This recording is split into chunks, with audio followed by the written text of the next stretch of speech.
Hey, Pastor Mark here. Hope you're doing well. I realize I'm a little late to the game, but happy February, just in case no one wished it to you yet. February is a pretty exciting time. You know, this week later on Sunday is Super Bowl Sunday. Pretty excited about just the big game and the commercials and all the excitement there. But even bigger than the Super Bowl Sunday is really the idea of Valentine's Day and really the month of February. It has a lot of different holidays, but more often than not, it's defined by love. And so I wanted to take the month of February and the 4 weeks that we have to just briefly talk about love and relationships. And so in that vein, some of the best advice I ever got was from a pastor who I heard say the very best thing that you can do as a husband, as a father, is to love your wife. Now, as a dad, there's a lot of things that you can do for your kids. You need to provide for them, and you need to nourish them and encourage them, and you need to tell them that you're proud of them and play with them, and you need to do all those things. That's really important. And as a husband, it's really important that you love and nurture and support your wife. But the very best thing, in my opinion, is that you love your wife. And it's not just enough, guys, to just look at your wife and say, "Hey, sweetie, I love you, babe."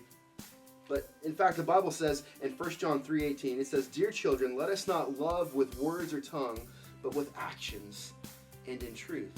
You see, the reason why the best thing you can do for your kids as a dad, there's a lot of good things, but the very best thing you can do as a dad is to love your wife, is because someday your son is going to grow up, and he's going to be a man in search of a bride.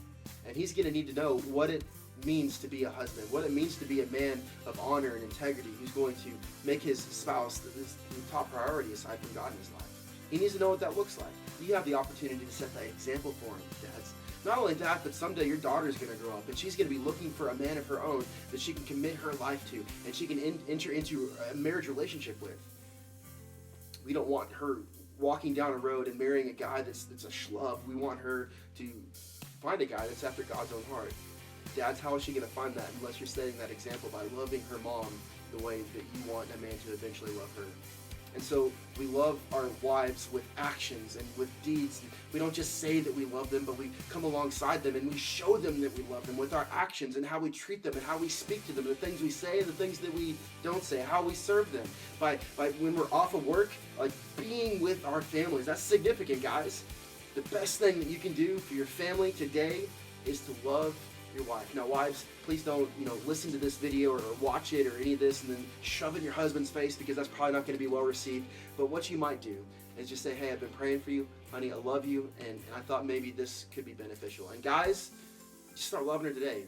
Love her with some flowers, love her with a word of encouragement, a text message, a phone call, something on social media. These are simple ways that you can show love to your spouse, not just by saying it, but by showing it and being it and living it out for her to see. I hope that's beneficial. I hope that's just a small piece of practical advice that you can put into practice today. Hope you have a great week, and I'll see you next time. Bye.